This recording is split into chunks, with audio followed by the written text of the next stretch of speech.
You don't have to hang out with people you don't like. There's a pro life tip for everybody. So here's a process you can use to follow to help you be around the right people and start building the life you want. You are the 5 people that you spend your most time with. Rise and shine, it's espresso time. I wake up every morning. Espresso keep me going.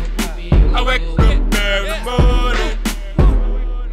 When I'm with cooler or popular guys, I feel inferior and worthless, which affects me. And weirdly, I try so hard to impress them and be like them like a chameleon. I try to avoid them, but I feel left out. Whatever I do, I feel sad or useless. What can I do in order to overcome this? You don't have to hang out with people you don't like. There's a pro life tip for everybody. You don't have to. One of the things that is a massive indication that you're hanging out with the wrong group of people is that you don't feel comfortable being yourself. The second you try to be somebody else or you feel like a chameleon just to fit in, you are trying to fit in with the wrong group. Relationships only work when you can be the real you. People thrive on energy. That's what drives connection. You're with people that make you wither and hide and feel insecure. You are with the wrong people. If it's hard to be around people, you're with the wrong group of people. When relationships work, they work because they click, and the reason why they click is because you can be the real you. They don't make you feel inferior. You're making yourself feel inferior by hanging out with people and pretending you're not yourself. So every time you're hanging out with a group of people and you act like a chameleon, you're actually invalidating yourself because your own actions are telling you you're not good enough to just be yourself around these people.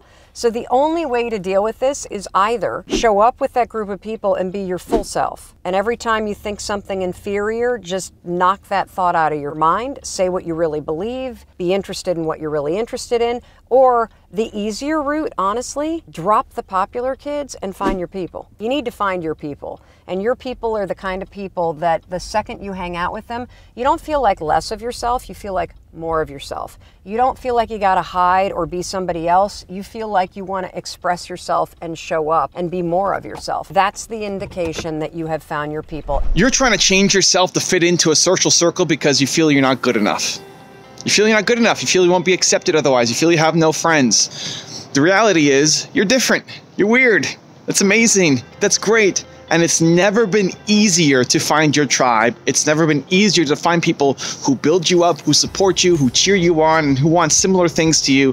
And until you find that group, you're always going to feel like an outcast. You're always going to feel like a fake. You're always going to feel like you're trying to impress people who you don't like, but what's your alternative because you have no friends otherwise? And so here's a process you can use to follow to help you be around the right people and start building the life you want.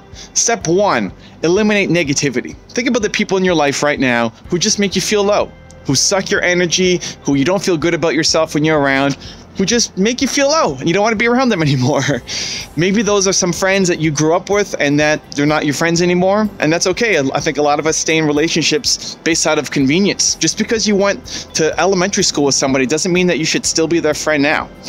You're just in that relationship out of convenience. You guys have grown apart and you need to accept it. If you're around negative people like that, or maybe it's your parents, then either limit your exposure to them or cut off access completely.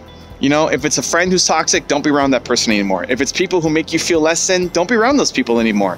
If it's your parents or it's a close friend that you still have some connection to, but there's just one thing that when you talk about makes you feel bad, don't talk about those things anymore.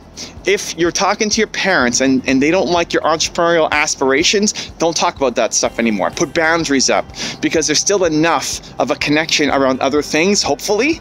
If not, maybe you don't want to be talking to those people. But if there's enough of a connection still with your mom, with your dad, talk about that stuff and put boundaries around talking about your career because you know it's going to cause controversy, people to get upset, and negativity. So step 1 is you need to eliminate the people or limit access to you from the people who are causing you to feel bad about you. There's no way you're going to create amazing things, build an amazing business if you're around negative people who bring you down all the time. It's just not possible. So step 1, eliminate those people or limit access. Step 2, now you've got this hole. You've got a gap in your schedule. You've got extra time now on your hands, and now what you want to do is fill it with positivity. And I see 2 paths here. One, you want to start trying to hang out with people who feel the same way you do. And so look for entrepreneur events, look for meetup groups, look for conferences that are coming to your town. I'm here making this video in Las Vegas. At every stop along the tour that I've been doing over the past X number of days, 45 days or so, we got a 45 more days ahead. It's been amazing to see the connections that people make by being in a room of other successful entrepreneurs who have the same mindset of wanting to go off and accomplish something great. Somebody just DM'd me 2 days ago of people who met in my Los Angeles event. They had never known each other before. They met at my LA event, and then they went running together. They went running and caught the sunrise together in LA. That's what I'm talking about. When you start going to events where you start meeting people who feel the same way you do, who want to build similar things as you are, it just lifts your energy so much. Like, finally, holy cow, there's other people who believe the same thing I do. I want to hang around those people more. And so say yes. Look at what events are happening in your city and go to them. Some might be free, some might be paid, depends on what your budget is, but go to them. Start meeting people. Say yes. Be around that environment, because you're not getting that right now with your parents, your friends, the circle that's around you immediately. You need to step out and start hanging around these people and start going to events. Maybe you only meet one person at that event. That's okay. That's a start. Surround yourself with those people. The second strategy here is what I call aspirational mentors. And so these are people that you may never meet, but people who you learn from. That's what I do with my channel all the time, right? I'm learning from successful entrepreneurs. I want to hang around Mel Robbins. I want to hang around Steve Jobs. I want to hang around A.P. Giannini. I want to hang around Bill Gates. I want to hang around people that maybe I'll never meet. You know, maybe I'll never meet them. I'm never going to meet Steve Jobs, but I can learn a lot from him. And by watching his videos or reading his book or listening to interviews, or if he had a podcast, listen to the podcast. A little bit of their mindset seeps into you to help you become a better you. That's your goal. And so step one is you need to eliminate the negativity or limit access to you from the people who are causing negativity in your life, make you feel less than. And then step two, you want to surround yourself with positive people, start saying yes, going out to events, or supplement with aspirational mentors that you are going to learn from. You will never do anything great when you're surrounded by negative, toxic people who make you feel less than about yourself. You need to accept yourself, accept that you're weird, accept that you're different, accept that you want to go off and do something amazing, because you're an entrepreneur and you're going to change the world. That's what we do. And so you need to surround yourself with those people too. Now, I've got a really special bonus clip that I think you're going to enjoy. But before that, question of the day, I want to know, who is one aspirational mentor that when you're around, when you watch the videos or read their books, it makes you feel better about yourself? I'd love to hear from you. Put it in the comments below. The biggest life lesson that I learned from my parents is you are the 5 people that you spend your most time with. So whoever those 5 people are, that's who you are. You know, that's a reflection of you. Their good habits and bad habits will rub off on you, and vice versa. So make sure that the 5 people that you spend your most time with is exactly who you want to be. Because if you have a homie and they're like, oh yeah, like I really like them, but oh man, this one thing that they do is like really bad for them. I wish they didn't do it, and I don't ever want to do it. It's like you wanna monitor the amount of time that you spend with those types of people, because regardless if you might not believe in something that they're doing, regardless, that energy is gonna rub off on you over and over again, and the thinking that they have of why it's okay that they do it might eventually rub off on you. One important part of the Dropbox story began when one of my best friends, this guy named Adam Smith, he started a company called Zobni, and he got funding from this group of people called Y Combinator. And back then they were still doing it in Boston as well as out here. And I was literally camped out in his living room while he was working on his company. And I had been working on a company, I had bootstrapped, of all things, an SAT prep company starting sometime in 2004. And like most first efforts, I had no idea what I was doing. In retrospect, we did all kinds of things wrong.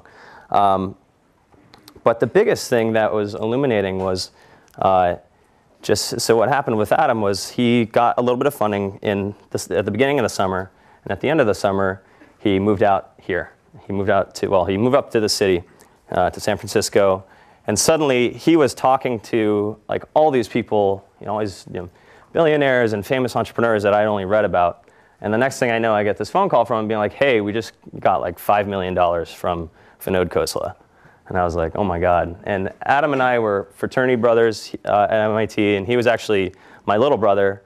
And so kind of a stark contrast between, not less than a year prior, probably my best memories with Adam were, in our game room at our fraternity playing beer pong, not exactly expecting to be wheelbarrowing away millions of dollars in cash. So I was like, well, all right, if Adam can do it, I can too. And so never underestimate some of the baser motivations and how they can propel you forward, or maybe as a more practical piece of advice. There's some quote that you're an average of your 5 closest friends. So it can really help to be in a place where your closest friends are also interested in startups, and you're all kind of pushing each other forward in a good-natured way, but there's also an undercurrent of competition that can really be helpful. Also, if you want to build confidence like Mel and other entrepreneurs, check out my 254 series. The link is in the description below. When you set goals, when you have an intention on something that you want to change about your life, your brain helps you. And if you're somebody that's watching this and you have no clue what you want, I'm going to say that's total bull.